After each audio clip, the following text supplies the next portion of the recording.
I slowly carved for myself this position of being a witness who had no use, had no function. I was not reporting. This is also the kind of imagery that I've made there. Was my interest was microhistory. My interest was to record the breath of the people and to inscribe this within the sea salt of the film, because I'm working on analog. And that's all I've done. But it was enough to actually outline the possibility to report differently, to be a witness, to make a testimony of what had happened, by using my own body and my camera and to share a sensibility of what was happening. So the film is dedicated to Anna Politkovskaya and Svetlana Alexievich. I remember reading, coincidentally, her book, which is called War Doesn't Have the Face of a Woman, which she had the Nobel Prize for Literature in 2015, which I highly recommend this book. But the way they use their own body, trying to collect fact that are only gathered for storytelling and witnessing, which are not yet fact, which have the impetus of being proof, evidence of things that could be then taken to trial. There's somebody working on this at the moment, which is very interesting, and trying to train journalists not to gather evidences for storytelling, but evidence so that they could be taken to court. This is something I'm very interested in at the moment. But so this is all I did. It's just be there, steady, and listen, which is effectively what people wanted. At that little station of Przemyśl, which was 10 kilometers into the border of Ukraine, on day 20th of the war, there was about 2 million people going through that border every day. And all these people needed is people to hear their story. That's all they need, really. There was food and blankets for millions of people waiting there. But really what was really needed is shoulders to listen and ears to listen. A debrief, basically. That's what was needed. So I offered that. I think Manuel is also a filmmaker, by the way, just to refresh our memory. You told me something very similar, no? You told me that making films of people, sharing their memory, their grief, contributed a large part to their alleviation, was almost some sort of relieving them of some kind of weight that they were carrying. Can you maybe catch that idea? Yeah, I think there's something, I mean, it's kind of something that I'm only kind of realizing now, reading Fabiola's sentence in the court, but also I'm working right now with judges from Colombia that have exiled into Spain, and one of them won a case against the Colombian government, and also requested, that they did a documentary, and she wanted me to be part of it somehow. So, I mean, there must be something there, especially in cases of disappearance or where somebody feels that there's a historical violence against them, where they want to be, sort of reincorporated into this history or into this memory. But I think also, like, the way that I make films is kind of a little bit strange, and I think, for example, in one film that I did in Colombia, where I met Fabiola, I was working a lot with collectives of mothers that were looking for their disappeared children. And years before I met them, they used to go to jails. This used to be legal, and they used to talk to potential perpetrators. And by this one-on-one victim-perpetrator conversations, they managed to, find a lot of truth about the whereabouts. And actually, these conversations that they had were quite a little bit more difficult, but to round it up, as a filmmaker, they told me, oh, we need to go into the jails. How do we get to go to the jails? And I was, I picked my phone and I called jails and politicians and everybody I could, and there's no way. And one day I was having dinner with my mother and one of her friends, and she tells me, oh, I'm going to jail on Monday because I have a theater play for the inmates. And I thought, oh, great. So I go to the mothers and I tell them, okay, so, well, why don't we make a theater play? So they wrote this theater play and they acted in it. And then I started contacting jails again. And I told them, no, we're a theater collective. I made a really nice, like, sleek dossier for them. So basically, it was like a kind of like Trojan horse.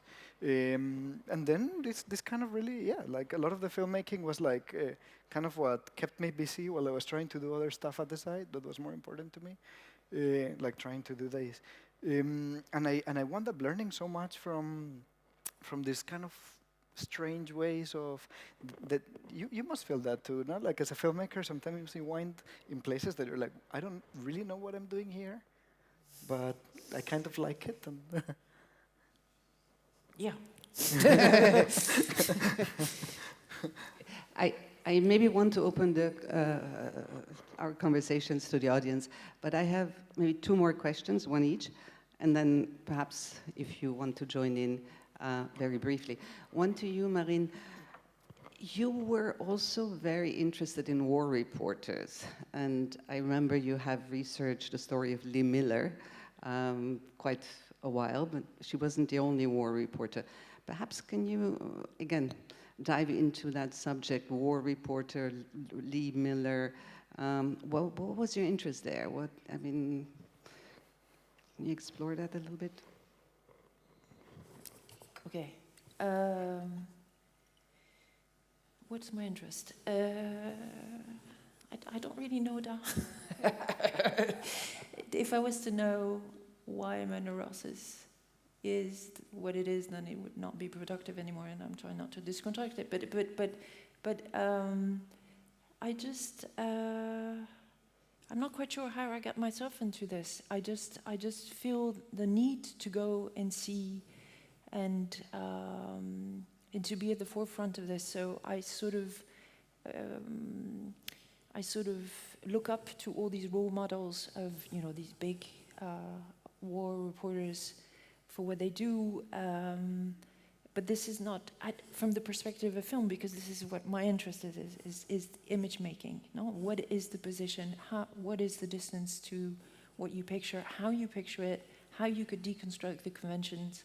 This is not a language that is there.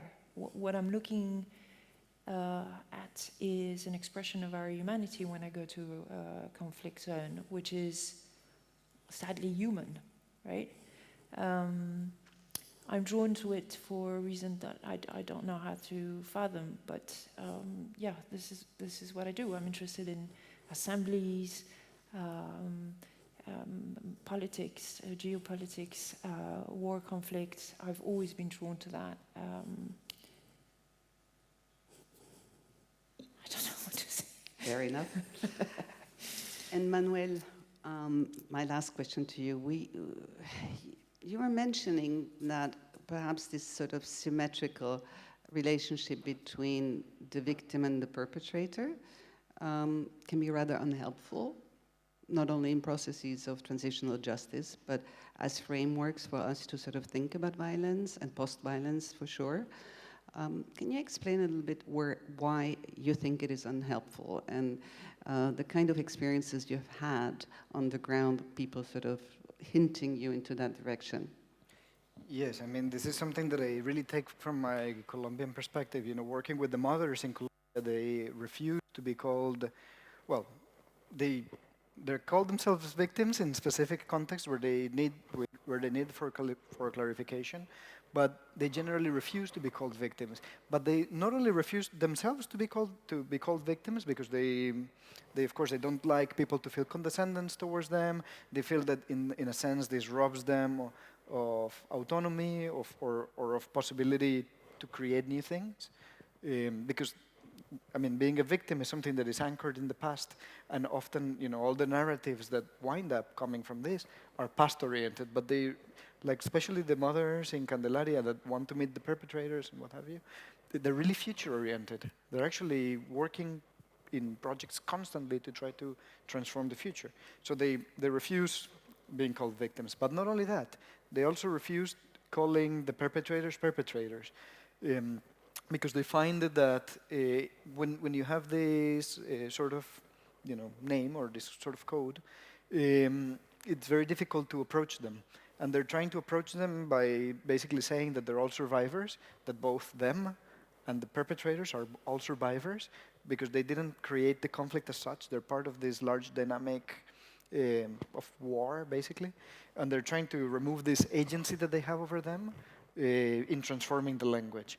So this actually has been, and in many conflicts as well. You were telling me of people in other conflicts as well that refused to be victims, because I think in a sense this is a condition that reiterates, right? Like a lot of times, especially when justice systems or when society doesn't really allow your story to be included, you wind up having to enact also a form of victimhood, right? Like to be able to continue, you have to tell your story of this past event, of this moment where the violence originates.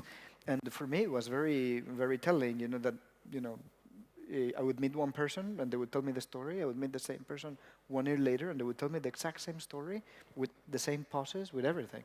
So there's this reiteration that is constant of this past event, which we also think, because of the way that it's spoken, that there is such a clear repetition that is not recollection of the past event as such, but recollection of the retelling of this past event. And I think this is something that has to do with that, right? Like being a victim is something that anchors you into, or that some people see it as such, like as being anchored in a past event and its retelling. So after the Holocaust, survivors had to fight, different groups of survivors had to fight quite long, the Roma and Sinti the longest, to be recognized as victims. Jewish survivors were the first ones to be recognized. Homosexuals were the very, very last, even after Roma and Sinti, and so on and so forth. But what I'm trying to get at, once these particular groups were recognized as victims, they received this type of IDs with big red stamps on them, Opfer des Holocaust.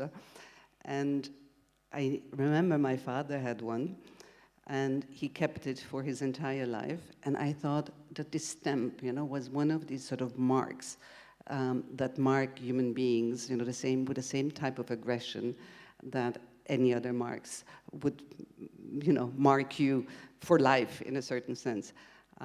Just as a note. Anyone wants to share thoughts, questions, experiences? Very happily, please jump in. I know it's not an easy conversation, but no? Well, if you want to think for a second, maybe as a closing, then I think we're running out of time, no? I would like to ask you, Manuel, to speak a little bit about the project that you have been following in Madrid, and that was mentioned by Alex, in the Valle de los Caídos, which has been a very large, very deep, and very important work, and perhaps place that a little bit into the context that you see here in Spain at the moment. No, this is, I've been working with El Valle de los Caídos for a number of years now, like probably 6 or so, because, of course, I was working with the disappeared in Colombia, and then by chance one day I was living in London and I read an article by Silvia Navarro Pablo, which is one of the women who runs an organization for the exhumation of the missing ones inside of El Valle de los Caídos.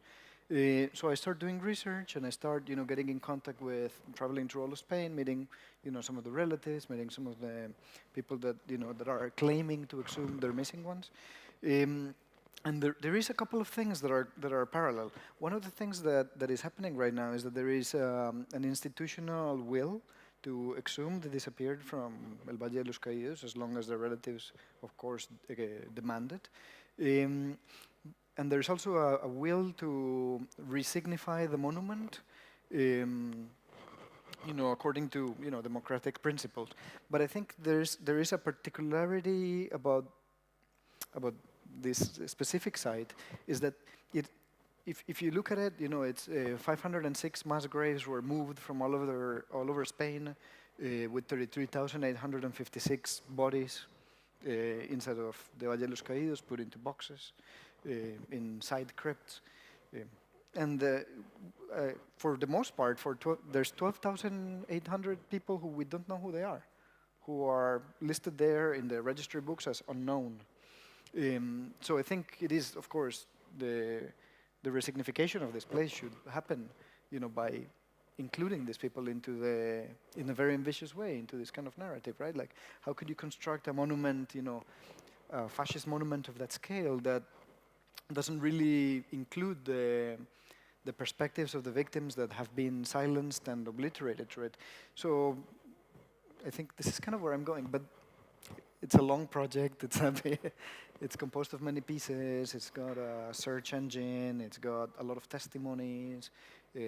Basically, for some of the mass graves that were removed, we've been doing video investigations on each of them. But more than us imposing the subject, we asked the relatives that are represented by it. You know, what do they think is important, you know, to see there? So basically, the way that this kind of project and that the pieces of this project happen is through long conversations and negotiations and invitation. Marine, anything you want to add to our conversation? No? No? Oh, what was the question? Anything you wanted to add? Do I want to add anything? Yeah. No, No? it was very interesting what you said, Manuel. No. No, sorry. Looks like we don't know each other. No? No? No. No. No. She doesn't? No? Okay. So let me finish perhaps with reading a very, very short paragraph from Ariela Aisha Azulay. In her book, Potential History, Unlearning Imperialism, she writes, and it's a bit provocative, but let's see.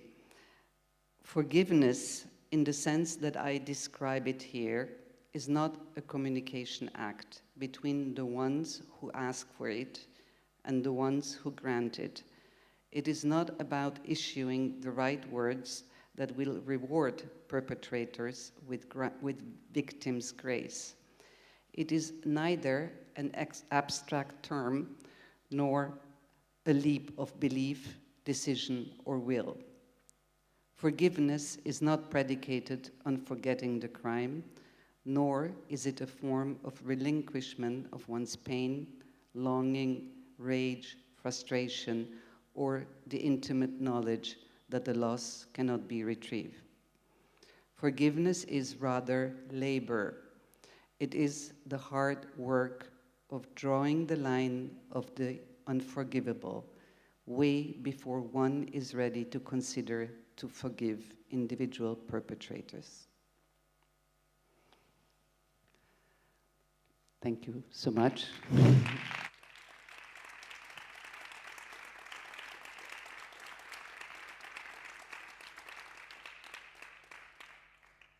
So thank you both.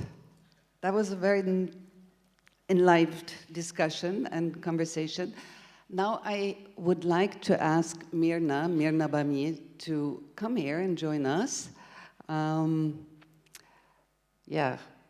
So Mirna is an artist currently living in Portugal, Lisbon, originally from Palestine.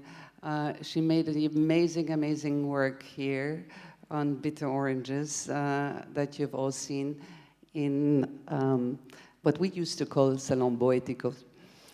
And Mirna gracefully has accepted to read a few poems for us tonight.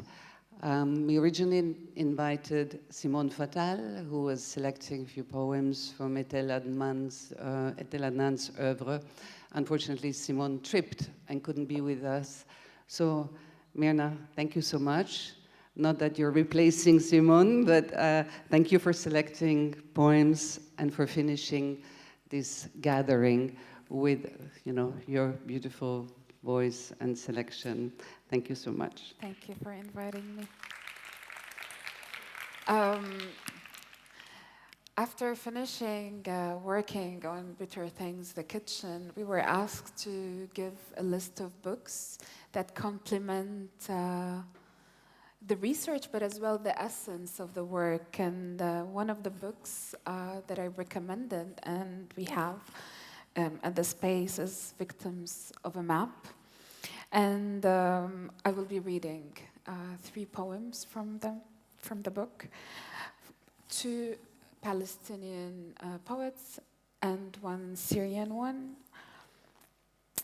I will start by reading a poem in Arabic, and then I will do the translation. This poem is by Mahmoud Darwish. مطر ناعم في خريف بعيد والعصافير زرقاء زرقاء والأرض عيد. لا تقولي أنا غيمة في المطار فأنا لا أريد من بلادي التي سقطت من زجاج القطار غير منديل أمي وأسباب موت جديد. مطر ناعم في خريف غريب والشبابيك بيضاء بيضاء والشمس بيارة في المغيب وأنا برتقال سليب. فلماذا تفرين من جسدي وأنا لا أريد من بلادي السكاكين والعندليب غير منديل أمي وأسباب موت جديد. مطر ناعم في خريف حزين والمواعيد خضراء خضراء والشمس طين. لا تقولي رأيناك في مصرع الياسمين بائعة الموت والأسبرين كان وجهي مساء وموتي جنين. وأنا لا أريد من بلادي التي نسيت لهجة الغائبين غير منديل أمي وأسباب موت جديد. مطر ناعم في خريف بعيد والعصافير زرقاء زرقاء والأرض عيد. والعصافير طارت إلى زمن لا يعود وتريدين أن تعرفين وطني والذي بيننا. وطني لذة في القيود قبلتي أرسلت في البريد وأنا لا أريد من بلادي التي ذبحتني غير منديل أمي وأسباب موت جديد.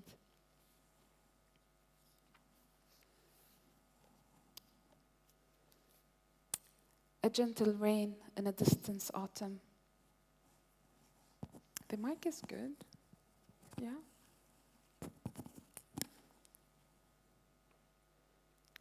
A gentle rain in a distant autumn, and the birds are blue, and the earth is a feast. Don't say I wish I was a cloud over an airport. All I want from my country, which fell out of the window of a train, is my mother's handkerchief and reasons for a new death. A gentle rain in a strange autumn, and the windows are white, and the sun is a citrus grove at dusk, and I, a stolen orange. Why are you running away from my body, when all I want from the country of daggers and nightingales is my mother handkerchiefs and a reasons for a new death? A gentle rain in a sad autumn, and the promises are green, and the sun is of mud. Don't say we saw you in the killing of Jasmine, a seller of aspirin and death. My face was like the evening. My face was like the evening. My death a fetus. All I want for my country that's forgotten the speech of the distant ones is my mother's handkerchief and reasons for a new death. A gentle rain in a distant autumn, and the birds are blue, and the earth is a feast. The birds have flown to a time which will not return. You'd like to know my country and what's between us? My country is the joy of being in chains, a kiss sent in the post. All I want from the country which slaughtered me is my mother's handkerchief and reasons for a new death.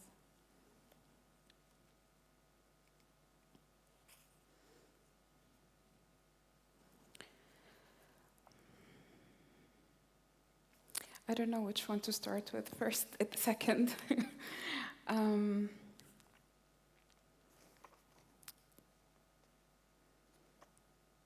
Okay, let's end with hope. So the second one is by Samih Al-Qasim, and it's called The New Noah. We sailed in the ark. Our oars were God's promises.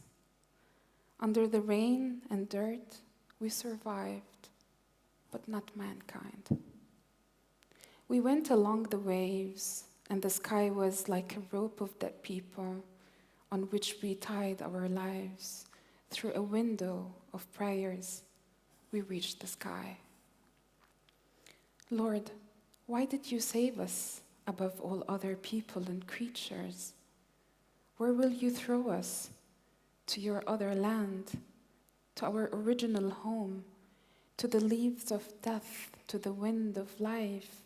Lord, our fear of the sun runs in our blood. We have lost faith in light.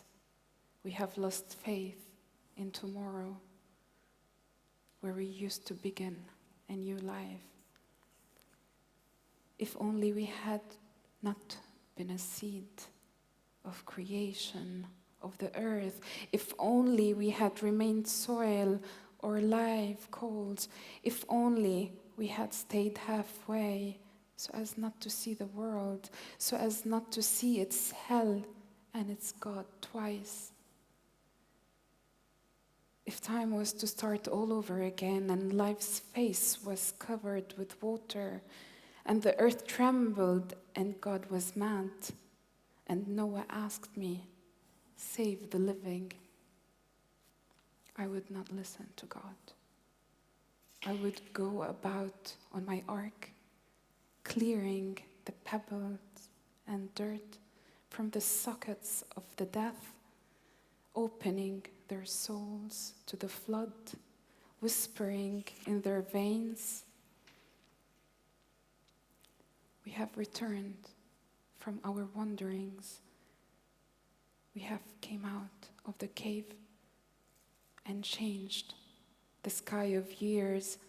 We are sailing, and fear cannot bend us, and we do not listen to God's word. We have an appointment with death. We have become familiar with our shores of despair. We have grown to accept its frozen sea with iron water, and we sail through it to its end.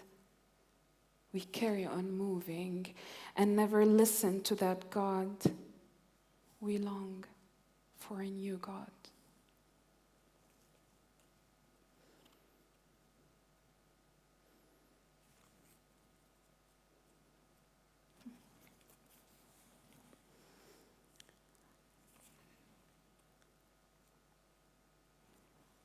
Third one is called The Clock on the Wall. It's short and sweet. My city collapsed. The clock was still on the wall. Our neighborhood collapsed. and the clock was still on the wall. The street collapsed, and the clock was still on the wall.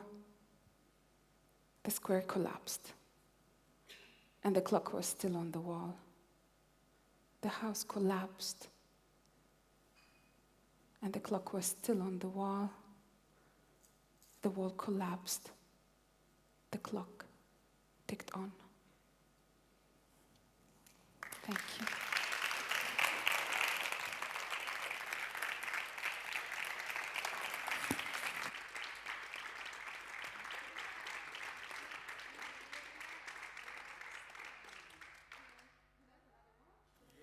Okay. Okay, I heard the clapping. I thought you had enough. So this poem is by a friend of mine, and I love this poem because she wrote it when her sister gave birth to a baby. So it's a poem for the newborns.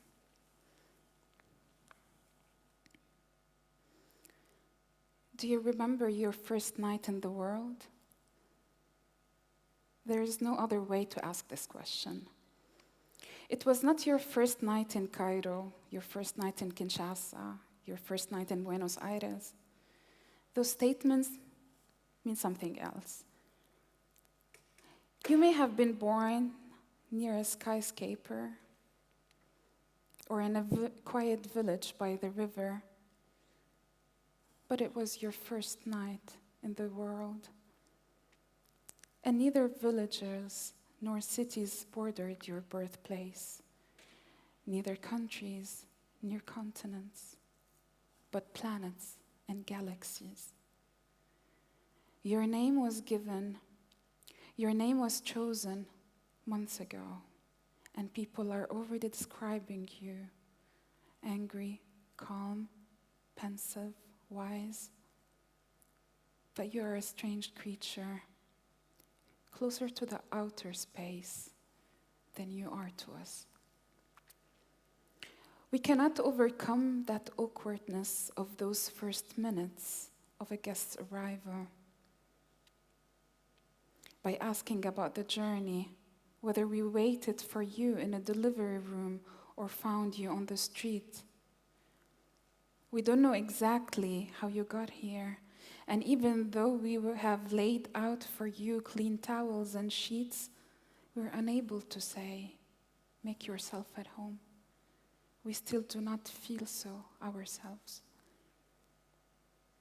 Even though we behave like we own it, we are like you, guests in this world. This is a good moment to remember that. And this is your first night on the face of the earth. And even though you weren't here yet, when it rained this morning, the grass is still wet. You don't know what time is, what your first week is, your first Monday, your first Tuesday. Everything later will repeat itself. Your fist will open and close, open and close. You will begin to tell night from day, then you will start to stare at people's faces. Somehow scientists still do not understand how you will say your first words, and adults will ask you to say them again and again. And for some reason, it will be wonderful. Later, the river and the skyscrapers will have names. And the fast underground train, you will think then that you own this world, own things in it, like your sister or your children. And you will be able to wage wars and to uproot forests. And still, no matter how hard-hearted you will become, there will be moments in your life when something will move you and remind you of your first home, the sight of the hills, for example. but that will come in its own time. Now you are fragile and wonderful, and everyone studies your face. This is your first night on the face of the earth, and it feels like Christmas. So they treat you like a gift. But if we say it enough times, this is your first night on the face of the earth. This is your first time on the face of the earth. We will understand that you are a traveler from a faraway place, just arrived at an inn. It's true that there was a storm outside, but the door of the inn is always open, and you and the storm together will enter. Together, you and the storm will enter. Thank you. The name of the poet is Dalia Taha, and I love this poem. Thank you.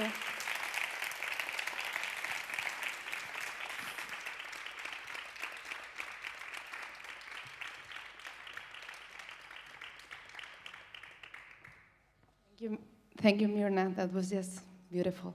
Thank you for sharing. Bueno, buenas tardes. Espero que hayáis disfrutado la tarde hasta ahora. Nos queda el último evento que cierra esta tarde y cierra todo el programa público que tenemos de esta segunda parte de Ecologías de la Paz. Es una performance de la que os voy a hablar un poco ahora, porque me ha pedido el artista que os cuente algunos detalles para que luego entendamos mejor lo que ya propone. Y cuando termine esta pequeña introducción, os vamos a pedir que salgáis fuera para darle un poco tiempo a preparar el espacio. Tenemos unas cervecitas preparadas y luego os animaremos a volver a entrar para ya cerrar. Bueno, como os decía, la última performance es una performance de Javiera de la Fuente en colaboración con Daniel Mejía. Son dos artistas chilenos. Javiera es una bailaora de origen chileno, pero lleva muchos años ya afincada en Sevilla. Y ella, además de bailaora, es investigadora. Investiga sobre temas de memoria, de tradición cultural y en su práctica mezcla la práctica del propio baile con toda la investigación más teórica. Se me ha olvidado decir, perdón, muy importante, que esta actividad es en colaboración con Poetic, que como los que sois cordobeses conocéis bien, es un festival de literatura y poesía que está ahora mismo sucediendo durante todo el mes, y que es un honor con ellos pues, haber podido esta colaboración, que aunque no haya sido también con Mirna, pues en realidad viene al caso, porque la lectura esta de poemas ha sido una belleza.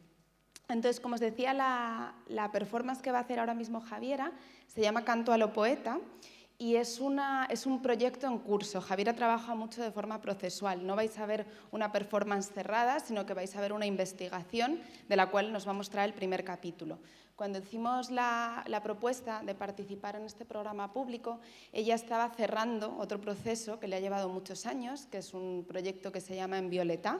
Es una investigación sobre la artista chilena Violeta Parra, que seguramente todos y todas conozcáis, y ella nos decía que sentía que ese proceso estaba llegando un poco a su fin y que le gustaría iniciar también un nuevo proyecto, y tomó esta oportunidad para iniciar esa investigación. Entonces vamos a ver una primera intervención de este proceso en curso que se llama Canto a lo Poeta y que bebe de las tradiciones culturales, tanto tradicionales en Chile como del propio flamenco de improvisación.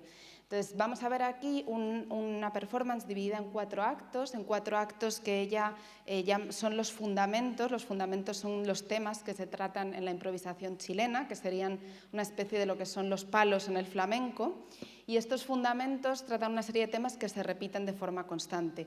Javiera ha elegido 4 de ellos, que son el inicio del mundo, el nacimiento, la despedida y el fin del mundo. vais a ver que tiene, bueno, hay una parte muy corporal, pero va a incorporar también texto, va a incorporar cante, va a incorporar poesía, que también forma parte de estos sistemas de improvisación tradicionales en los que se utilizaban todo tipo de recursos. Como decía, la primera parte, Javiera va a explorar mucho lo que es el descendimiento, el juego con la gravedad. Va a utilizar las telas que vais a ver ahora aquí colgadas, va a ir bajando, va a ir explorando cuáles son los límites de esa gravedad y posteriormente va a empezar a explorar la horizontalidad para conectar con lo que sería el segundo fundamento, que es el nacimiento.